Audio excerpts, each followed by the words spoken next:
हम लोग पढ़ रहे हैं प्रकाश का अपवर्तन। अंग्रेजी में कहा जाए तो इसको कहते हैं refraction of light. Reflection of light हम लोग पढ़ चुके हैं, यानी प्रकाश का परावर्तन क्या होता है हम इसको पढ़ चुके हैं। ठीक है, अब हम लोग का अगला जो क्वेश्चन होने वाला है वो होने वाला है प्रकाश का अपवर्तन, अर्थात है रिफ्रैक्शन ऑफ लाइट। तो चलिए समझते हैं कि प्रकाश का अपवर्तन क्या होता है। जब प्रकाश एक माध्यम से, थोड़ा माध्यम समझ लें हम लोग, थोड़ा माध्यम का मतलब समझ लेते हैं कि माध्यम क्या होता है।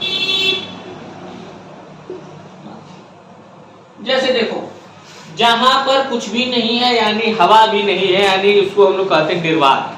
ठीक है, तो जहां पे कुछ भी नहीं है हम उसको कहते हैं निर्वात, यानी एक जो माध्यम हो गया उसको हम कहेंगे निर्वात। ठीक है, हवा है तो कहेंगे सर वो हवा है, पानी है तो हम पानी कहेंगे, कांच है तो उसको हम लोग कांच कहेंगे। यानी सबसे पहला बात तो हम लोग को ही समझना है कि प्रकाश सिर्फ और सिर्फ पारदर्शी माध्यम में गमन कर पाती है। ठीक है, प्रकाश जो होती है पारदर्शी माध्यम में गमन करती है। जब अपारदर्शी माध्यम होगा तो प्रकाश उसमें गमन नहीं कर सकती है, तो वो तो हमारा माध्यम होता ही नहीं है। माध्यम क्या होता है? माध्यम में ही जैसे निर्वात हो गया, समझ में आ रहा है? हाँ, तो माध्यम जैसे निर्वात हो गया, निर्वात में प्रकाश आती है ना, हवा में भी प्रकाश आती है, पानी में भी प्रकाश जाती है, कांच में भी प्रकाश जाती है। जो प्रकाश होती है एक माध्यम से दूसरे माध्यम में जाती थी, सब उसकी माध्यम है, अलग अलग माध्यम है, वो अपना माध्यम चेंज कर लेती है। ठीक है, तो ये सभी जो भी चीजें होती हैं ये सभी प्रकाश की माध्यम है। प्रकाश हमेशा पारदर्शी माध्यम में गमन करती है, तो ये सभी हमें उसके लिए पारदर्शी माध्यम होता है, तभी आर पार की वस्तु हमको दिखाई देती है। आर पार की वस्तु हमें इसीलिए दिखाई देती क्योंकि प्रकाश इस माध्यम से उस माध्यम में जा रही है। यहाँ पर अगर कांच लगा होता तो हमको उस रूम वाली चीजें दिखाई देती, और उस रूम वाली चीजें दिखाई देने का प्रयोजन है कि प्रकाश वहां मतलब इस माध्यम से उस माध्यम में और उस माध्यम से इस माध्यम में जा रही है, तभी हमको वस्तु दिखाई दे रही है। दीवार है, उधर की वस्तु हमको नहीं दिखाई दे रही है। इसके पीछे का रीजन है कि दीवार से प्रकाश किरण ना इस पार से उस पार जा रही है और ना ही उस पार से इस पार आ रही है। और अगर ऐसा कंडीशन है कि प्रकाश आर पार नहीं हो रही है तो इसलिए उधर की चीजें हमको दिखाई नहीं दे रही। ठीक है, तो ये सब होते हैं प्रकाश के माध्यम। दूसरी कुछ बातें और इम्पोर्टेंट बातें प्रकाश के अपवर्तन को समझने के लिए, दूसरी भी कुछ बातें हमारी इम्पोर्टेंट होती है, उसको समझ लेते हैं। देखो, दूसरी सबसे इम्पोर्टेंट बात होती है कि जो प्रकाश होती है, प्रकाश जब एक माध्यम से दूसरे माध्यम में जाती है तो वो अपना कुछ गुण परिवर्तन करती है।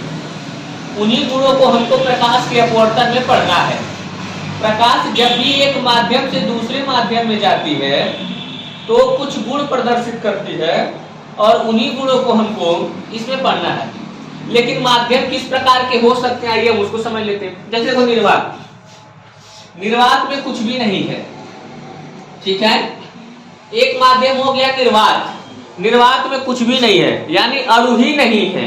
और अगर कुछ है ही नहीं है तो समझेंगे कि अच्छा, अगर प्रकाश और देखो थोड़ा सा हवा में अणु है, हवा में अणु है ना, अगर हवा में है तो इसका साफ साफ मतलब है कि यदि हवा में अणु है तो हवा के अणु दूर दूर होते हैं, क्योंकि ठोस द्रव गैस पढ़ रखे हो ना, तो हवा के जो अणु होते हैं दूर दूर होते हैं। और निर्वात में अणु ही नहीं होती, यानी निर्वात में अगर प्रकाश को आना हो तो बड़ी आराम से आएगी, एकदम अच्छे से, उसको कोई रोकने टोकने वाला ही नहीं होगा। निर्वात में अगर प्रकाश किरण आ रही है तो बड़ी आराम से एकदम अच्छे से आएगी, कोई रोकने टोकने वाला एकदम बादशाह की तरह से। लेकिन सोचो अगर हवा में आके इंटर करेगी तो फिर हवा के अणुओं से टकराना चालू कर देगी, और हवा के अणुओं से टकराना चालू करने की मतलब निर्वात में जहां कुछ भी नहीं है वहां सब खाली है, और हवा में है तो थोड़े बहुत अणु है।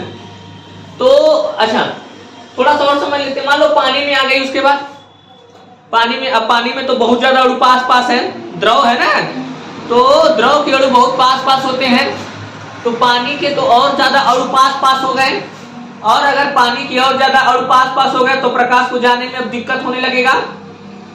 समझ में आ रहा है क्या? प्रकाश को जाने में थोड़ा सा और दिक्कत होने लगेगा। प्रकाश अच्छे से नहीं, देखो हम लोग, हम ही लोग को होता है जब पानी में चलना होता है तो हम लोग ज्यादा चल नहीं पाते हैं। पानी में कभी चलिए, इतना पानी भरल में चलिए तो थक जाते हैं, चल नहीं पाते, जल्दी जल्दी नहीं चल पाते हैं। तो सेम उसी तरीके से प्रकाश भी अच्छे से नहीं चल पाएगी।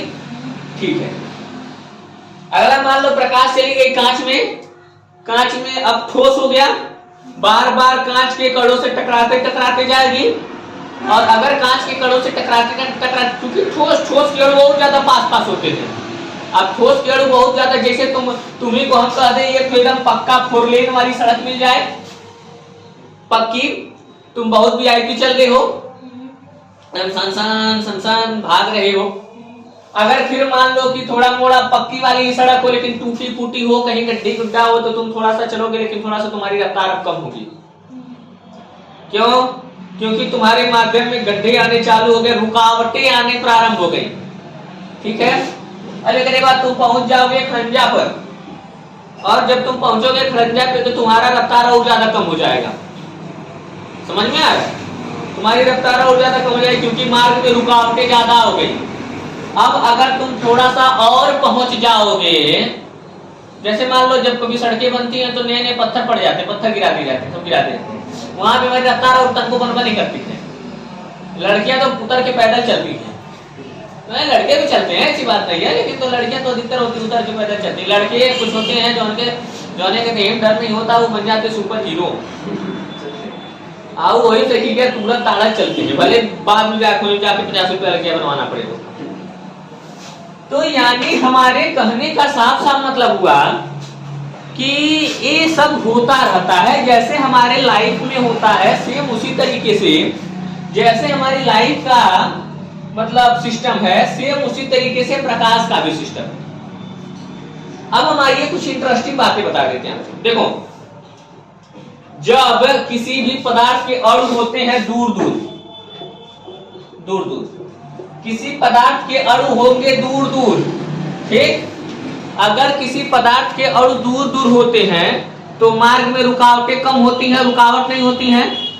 इस तरीके के जिस पदार्थ के अणु, जिस माध्यम के अणु दूर दूर होंगे उसको हम कहेंगे विरल माध्यम। जिस भी माध्यम के अणु दूर दूर होंगे उसको हम क्या कहेंगे? विरल। विरल नहीं कहते, जैसे कभी आप लोग खेत वोत में गए होंगे, हम लोग गांव के लोग हैं तो खेत वोत में कहते बीरड़ बा, जैसे कभी दूर दूर नहीं हो जाता है फसलिया तो कहते हैं बड़ी बीरड़ बा, मतलब बहुत दूर बा। समझ में आ रहा है? गेहूं बड़ा बीरड़ बा मतलब दूर हो गई। तो वही कहावत है। तो यानी जो मतलब जिस माध्यम की अणु दूर होंगी, ठीक, जिसमें प्रकाश को आने में ज्यादा कठिनाई नहीं होगी, उस वाले माध्यम को हम कहेंगे विरल माध्यम। ठीक, जिस वाले माध्यम में जिस माध्यम के जो अणु होंगे वो पास होंगे, ठीक है, जिस माध्यम के अणु पास होंगे, जिसमें प्रकाश को आने जाने में समस्या होने लगेगी, उसको हम कहेंगे सघन। गेहूं को पूरा मान लीजिए एकदम पूरा गेहूं जब पूरा गज्जील होता है तब उसमें हाल ही नहीं चल सकते हैं। समझ में आता है? विरल रहे तो ठीक है। तो ये कंडीशन होता है। तो हमारा मेन यहाँ पे कॉन्सेप्ट ये था कि आपको हम समझा पाए कि सघन क्या होता है और विरल क्या होता है, क्योंकि ये जो शब्द हैं इन शब्दों का हम यूज करने वाले हैं। जब हम प्रकाश का पोर्शन पढ़ेंगे तो हम बोलेंगे सघन। अब आपको सघन समझ नहीं आएगा ना। सघन मतलब समझ लो घना, ठीक है, सघन, घर से घना, जो उनका जीन होता है जिसको बोलते हैं। और विरल समझ लो विरल मतलब जो दूर होते हैं, ठीक है, जिसमें प्रकाश को चलने में ज्यादा दिक्कत नहीं होगी। गड्ढे जब दूर होंगे, जब ब्रेकर बहुत दूर होता है तो आपको चलने में कोई प्रॉब्लम नहीं होती, अपनी रफ्तार से चलते। ब्रेकर अगर पास होना चालू हो जाता है तो आपकी रफ्तार कम, या फिर गड्ढे अगर पास होना चालू हो जाते हैं तो आपकी रफ्तार कम होने लगती है। तो उसी को ये हम मतलब इस जगह पे हमारा समझना मतलब हमको समझना था माध्यम प्रकाश सबसे पहली बात है कि प्रकाश केवल पारदर्शी माध्यम में गमन करेगी। जैसे पारदर्शी माध्यम, देखो प्रकाश किसी से टकरा के नहीं जाने वाली है, प्रकाश इस पार से उस पार निकलने वाली है, इस तरीके से पढ़ने वाले हैं। तो प्रकाश क्या होगी? सबसे पहली बात तो प्रकाश पारदर्शी माध्यम में गमन करेगी। समझ में आ रहा जी? तो मुंह खुला के नहीं बैठना है, बोलते रहना है, थोड़ा मोड़ा रिस्पॉन्स देते रहिए आप लोग कि आपको समझ में आ रहा है। नहीं समझ में आया तो पूछते रहिए, कोई बहुत टेंशन नहीं, लेकिन पूछिएगा। मतलब साइंस यार, साइंस समझने वाली सब्जेक्ट है, कुछ ना समझ में आए तो पूछना जरूर, लेकिन बोल के पढ़ना चाहिए। अगर थोड़ा बोलते रहोगे या फिर थोड़ा सा अपने दिमाग में ही बोलते रहोगे या फिर थोड़ा थोड़ा मुंह हिलाते रहोगे तो समझ लो तुमको, जानते हो क्या, तुम्हारा ध्यान नहीं भटकने पाता है, ये प्लस पॉइंट होता है। बैठे रहोगे कुछ नहीं सूची करोगे, तुम्हारा ध्यान जरूर कहीं जाएगा। तो यानी हमने क्या कहा कि प्रकाश, सबसे पहली बात क्या है कि प्रकाश एक माध्यम से दूसरे माध्यम में जाएगी, ठीक। जैसे प्रकाश निर्वात में जा सकती है, जहां कुछ भी नहीं होता है, हवा में गमन कर सकती है, हवा में जाती ना प्रकाश, पानी में प्रकाश जा सकती है, कांच में प्रकाश जा सकती है। तो ये सब होते हैं पारदर्शी माध्यम, और इन पारदर्शी माध्यमों में प्रकाश गमन कर सकती है। ये मतलब ये बात समझ में आई। दूसरी बात, जिस भी पदार्थ के अणु होते हैं दूर दूर, जिस पदार्थ के अणु दूर दूर होते हैं उसको हम विरल माध्यम कहते हैं। जिस माध्यम के अणु दूर दूर होते हैं उनको हम विरल माध्यम कहते हैं, और जिस माध्यम के अणु जो पास पास होते हैं उनको हम सघन माध्यम कहते हैं। ठीक है, इतनी बातें आप समझ गए तो हमारा काम बन गया है। अब हम प्रकाश का अपवर्तन पढ़ने लायक हो गए। तो प्रकाश का अपवर्तन होता क्या है वो समझ लेते हैं। प्रकाश का अपवर्तन, जब प्रकाश किरण एक माध्यम से दूसरे माध्यम में जाती है, हाँ, जब प्रकाश की किरण एक माध्यम से दूसरे माध्यम में जाती है तो इसकी चाल और दिशा दोनों बदल जाती है।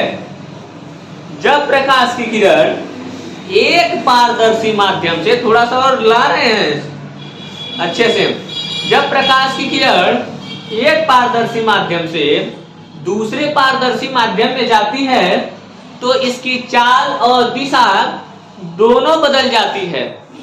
प्रकाश की इस घटना को प्रकाश का अपवर्तन कहते हैं। चलो हम तुमको नॉर्मल समझाते। देखो अभी हमने समझाया ना कि तुम पक्की पे चल रहे हो, तुम्हारी रफ्तार ठीक ठाक है, खड़ंजा पे जाते हो तो तुम्हारी रफ्तार बदल जाती है। एक माध्यम से जब तुम दूसरे माध्यम में गए हो तो तुम्हारी रफ्तार बदल गई है, ठीक। और दूसरी बात, जब तुम खड़ंजा में जाते हो, खड़ंजा पे चलने लगते हो तो कहीं इधर खड़ंजा हुआ, फिर इधर से काटोगे तो फिर उधर से काटोगे, यानी तुम्हारी दिशा भी तो बार बार बदलने लगती है। अब आपके समझने के लिए हम बता रहे हैं कि जब आप एक माध्यम से दूसरे माध्यम में जाते तो आपकी चाल भी बदल जाती है, आपकी दिशा भी। कहीं कंकड़ पड़ा रहे, सड़क बनने वाला, तो आपकी दिशा हर एक पॉइंटों पे बदलना चालू हो जाती है। जब प्रकाश की किरण एक माध्यम से, दिमाग में अपनी परिभाषा को दोहराते रहना, जब प्रकाश की किरण एक माध्यम से दूसरे माध्यम में जाती है तो इसकी चाल और दिशा दोनों बदल जाती है। प्रकाश की इस घटना को प्रकाश का अपवर्तन कहते हैं। बहुत बढ़िया। जब बोलिए, जब प्रकाश की किरण एक माध्यम से दूसरे माध्यम में जाती है तो इसकी चाल और दिशा दोनों बदल जाती है।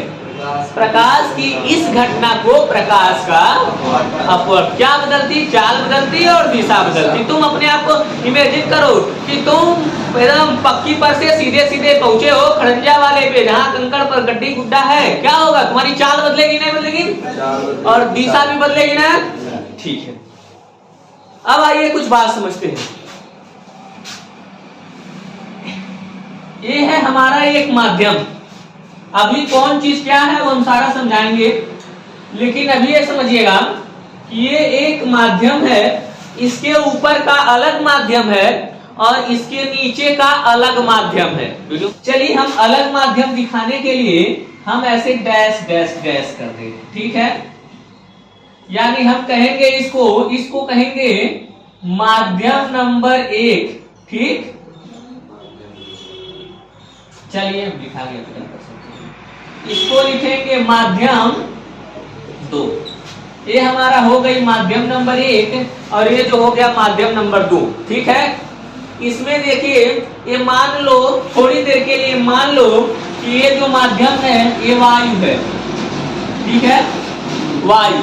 अच्छा, ये देखो इसे डैश डैश करके बना दिया जाता है एक अलग माध्यम दिखाने के लिए कि आपको अलग दिख सके, क्योंकि ये अलग तो दिखा नहीं पाएंगे ना, तो ऐसे दिखा दिया था अलग माध्यम। ये समझ लो कि ये कांच है, ठीक।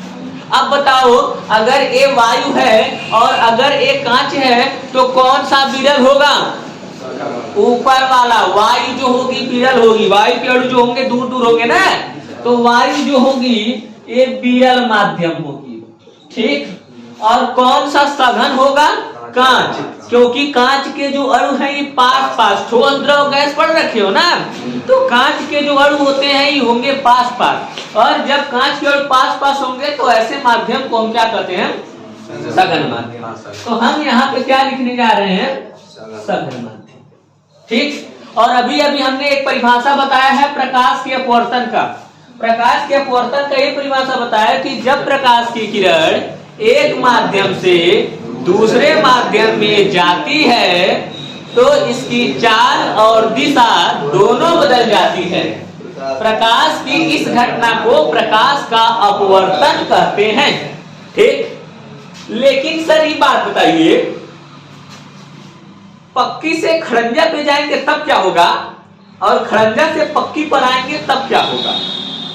दो घटना हो जाएगी ना, यानी विरल माध्यम से सघन माध्यम में जाएंगे तब उसकी चाल और दिशा पर क्या प्रभाव पड़ेगा, और अगर सघन माध्यम से विरल माध्यम में जाते हैं तो इसकी चाल और दिशा पर क्या प्रभाव पड़ेगा। दो घटनाएं हो सकती है ना, तो इन दोनों घटनाओं को हम पढ़ने जा रहे हैं। चलिए एक और बना लेते हैं। हरी क्या है? इसके नीचे एक अलग माध्यम है, इसके ऊपर एक अलग माध्यम है।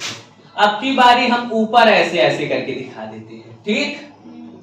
ऊपर यानी ए हो गया हमारे पास माध्यम नंबर 1, ठीक। एक है क्या? कांच, और कांच है तो कांच होती है सघन, जिसके जो घना होती है, घना जिसके अणु होते हैं पास पास। और ये हो गई हमारी वायु, वायु होती है, पहले भी लिख लेते हैं माध्यम नंबर 2, समझ में आ रहा है? वायु, और वायु कैसी होती है? विरल होती है, ठीक। अब जब प्रकाश की किरण, अब देखो दो कंडीशन बन सकता है सर, सघन से विरल में जाएगी तो क्या होगा, और विरल से सघन में जाएगी तब क्या होगा। क्या समझा आपने? जब प्रकाश की किरण सघन माध्यम से, जब प्रकाश की किरण एक माध्यम से दूसरे माध्यम में जाती है तो इसकी चाल और दिशा बदल जाती है। तो जरा सोचिए, अगर कोई प्रकाश की किरण है, अगर कोई प्रकाश की किरण है, ये पहला विरल माध्यम, अगर कोई प्रकाश की किरण विरल माध्यम से सघन माध्यम में जाती है, ठीक। जब कोई प्रकाश की किरण है बता दे, है पहले बता दे रहे, लेकिन अभी हम इसकी परिभाषा लिखवाएंगे। ये बताओ प्रकाश के परावर्तन में क्या होता था? अविलंब, बहुत बढ़िया, अविलंब, ठीक है। अभी बस हमारा इससे मतलब है, जब प्रकाश की किरण विरल माध्यम से सघन माध्यम में जाती है तो अविलंब की ओर झुक जाती है। जब प्रकाश की किरण विरल माध्यम से सघन माध्यम में जाती है तो उसका वेग कम हो जाने के कारण अविलंब की ओर झुक जाती है। सोचो विरल माध्यम में है, अब सघन, विरल तो हवा में है, हवा में से जा रहे कांच में, अब कांच में जाएंगे तो कांच के अणु होंगे पास पास, हमको तो जाने नहीं देंगे ना, तो क्या होगा, हमारा वेग हो जाएगा कम, और अगर हमारा वेग कम हो जाएगा तो हम अविलंब की ओर जाएंगे, झुक। तो जब प्रकाश की किरण, देखो इसको प्रकाश किरण आ रही है, जाना चाहिए था इसे सीधे, सही बात है ना, प्रकाश किरण को सीधे जाना चाहिए था, लेकिन क्या हुआ, सीधे में चाली नहीं गई, अविलंब की ओर झुक गई। समझ में आ रहा है? तो अपवर्तन मतलब समझे क्या, कि जब प्रकाश की किरण विरल माध्यम से सघन माध्यम में जाती है तो उसका वेग कम हो जाने की वजह से अविलंब की ओर झुक जाती है, ठीक। और सर जब प्रकाश की किरण सघन अविलंब है, हाँ, जब प्रकाश की किरण सघन माध्यम से विरल माध्यम में जाती है तो इसको जाना चाहिए था ऐसे, ठीक। जब प्रकाश की किरण सघन माध्यम से विरल माध्यम में जाती है तो इसकी रफ्तार बढ़ जाएगी। हम खड़ंजा पर से पक्की पे जा रहे हैं, काहे ना भागेंगे हम। तो जब प्रकाश की किरण सघन माध्यम से विरल माध्यम में जाती है तो इसकी रफ्तार बढ़ जाती है, जिसकी वजह से अभिलंब से दूर हट जाती है। अभिलंब जाना चाहिए कैसे, लेकिन है अभिलंब हुआ है ये और दूर हटेगी, और दूर हटेगी तैयार होगी ना। अब है देखो जाना चाहिए कैसे, लेकिन अभिलंब होगी और झुकेगी, झुकेगी तैयार आएगी ना। अभी तक हमने क्या सीखा उसके बारे में हम जिक्र कर लेते हैं, उसके बाद आगे की बात। पहले हमने सीखा कि मतलब प्रकाश कैसे कैसे माध्यमों में गमन करेगी। तो प्रकाश हमेशा पारदर्शी माध्यम में गमन करती है, मतलब प्रकाश हो सके तो निर्वात में गमन करे, वायु में गमन करे, पानी में गमन करे, शीशे में गमन करे। तो ये प्रकाश के गमन करने का माध्यम है, जिसमें प्रकाश एक माध्यम से दूसरे माध्यम में गमन करती है, ठीक है। प्रकाश उसमें होकर के जाती है, अब प्रकाश दीवार में होकर के उधर नहीं जाएगी, ठीक है। तो क्या हुआ सर कि ये सब माध्यम है। हमने बोला कि इन माध्यमों में जिनके अणु होंगे पास पास वो बोलेंगे सघन माध्यम, घना होंगे ना तो सघन माध्यम, और जिनके अणु होंगे दूर दूर उनको कहेंगे विरल माध्यम, ठीक है। इतना समझ गए। फिर हमने प्रकाश का अपवर्तन समझा। हमने समझा कि जब प्रकाश की किरण एक माध्यम से दूसरे माध्यम में जाती है तो उसकी चाल और दिशा दोनों बदल जाती है। प्रकाश की इस घटना को प्रकाश का अपवर्तन कहते हैं। जब प्रकाश की किरण एक माध्यम से दूसरे माध्यम में जाती है तो इसकी चाल और दिशा दोनों बदल जाती है। प्रकाश की इस घटना को प्रकाश का अपवर्तन कहते हैं। फिर हमने देखा कि दो कंडीशन हो सकते हैं इसके। क्या होगा जब प्रकाश की किरण विरल माध्यम से सघन माध्यम में जाए, और क्या होगा जब प्रकाश की किरण सघन माध्यम से विरल माध्यम में जाए। तो जब कोई प्रकाश की किरण विरल माध्यम से सघन माध्यम में जाती है तो इसका वेग कम हो जाता है, जिसकी वजह से अभिलंब की ओर झुक जाती है। और जब प्रकाश की किरण सघन माध्यम से विरल माध्यम में जाती है तो इसका वेग अधिक हो जाने की वजह से अभिलंब से दूर हट जाती है, ठीक। अब आइए कुछ नई बातें। नई बातें क्या हुई? जो प्रकाश किरणें देखो, पहली बात, दोनों माध्यमों को अलग करने वाले तल को या पृष्ठ को, यह है एक पृष्ठ, यह पृष्ठ ई और ई दोनों माध्यम में को अलग कर रहा है। दोनों माध्यमों को अलग करने वाले पृष्ठ को अपवर्तक पृष्ठ कहते हैं। अपवर्तक पृष्ठ कहते हैं। इसमें भी वही रहा, दोनों माध्यमों को अलग करने वाले पृष्ठ को अपवर्तक पृष्ठ कहते हैं, ठीक। जो प्रकाश किरण अपवर्तक पृष्ठ की ओर आती है आपतित किरण कहलाती है। सेम टू सेम परावर्तन की तरह से है। जो प्रकाश किरण आपतित, एक में लिख दे रहे हैं, दोनों में नहीं लिख दिए। जो प्रकाश किरण अपवर्तक, देखो भैया प्रकाश किरण है ना अपवर्तक पृष्ठ की ओर आ रही है, तो जो प्रकाश किरण अपवर्तक पृष्ठ की ओर आती है आपतित किरण कहलाती है। अगला, जो प्रकाश किरण अपवर्तक पृष्ठ से दूर जाती है अपवर्तित किरण कहलाती है। अपवर्तित किरण कहलाती है। जो प्रकाश किरण अपवर्तक पृष्ठ की ओर आती है आपतित किरण कहलाती है। जो प्रकाश किरण अपवर्तक पृष्ठ से दूर जाती है अपवर्तित किरण कहलाती है, ठीक। आपतित किरण और अपवर्तित किरण अपवर्तक पृष्ठ के जिस बिंदु पर मिलते हैं, हाँ, आपतित किरण और अपवर्तित किरण अपवर्तक पृष्ठ के जिस बिंदु पर मिलते हैं आपतन बिंदु कहलाता है।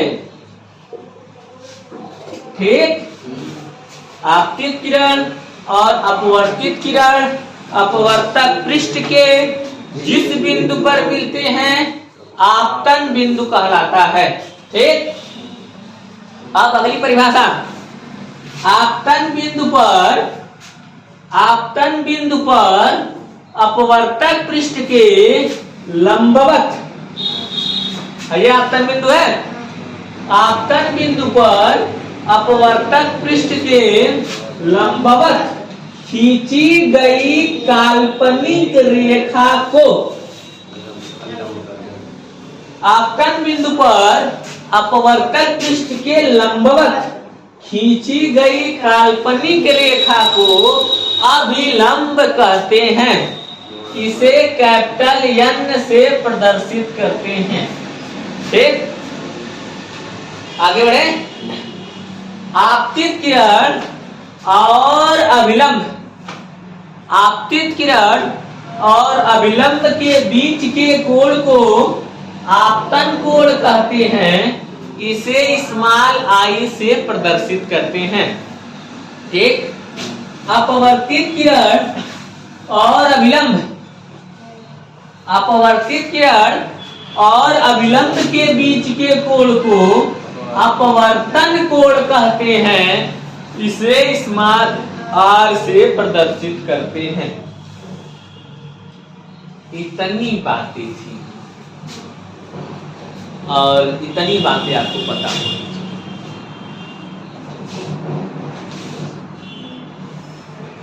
एक बार और समराइज कर देते हैं जो लास्ट में बताए हैं उसको। यहाँ पे क्या कहेंगे, दोनों माध्यमों को अलग करने वाले पृष्ठ को, दोनों माध्यम, देखो एक ऊपर माध्यम एक नीचे माध्यम, दोनों माध्यमों को अलग करने वाले पृष्ठ को अपवर्तक पृष्ठ कहते हैं। दोनों माध्यमों को अलग करने वाले पृष्ठ को अपवर्तक पृष्ठ कहते हैं। जो प्रकाश किरण अपवर्तक पृष्ठ की ओर आती है आपतित किरण कहलाती है। जो प्रकाश किरण अपवर्तक पृष्ठ की ओर आती है आपतित किरण कहलाती है। जो प्रकाश किरण अपवर्तक पृष्ठ से दूर जाती है अपवर्तित किरण कहलाती है। अपवर्तित किरण कहलाती है। ठीक, आगे क्या, आपतित किरण और अपवर्तित किरण अपवर्तक पृष्ठ के जिस बिंदु पर मिलते हैं, आपतित किरण और अपवर्तित किरण अपवर्तक पृष्ठ के जिस बिंदु पर मिलते हैं आपतन बिंदु कहलाता है। आपतन बिंदु कहलाता है। ठीक,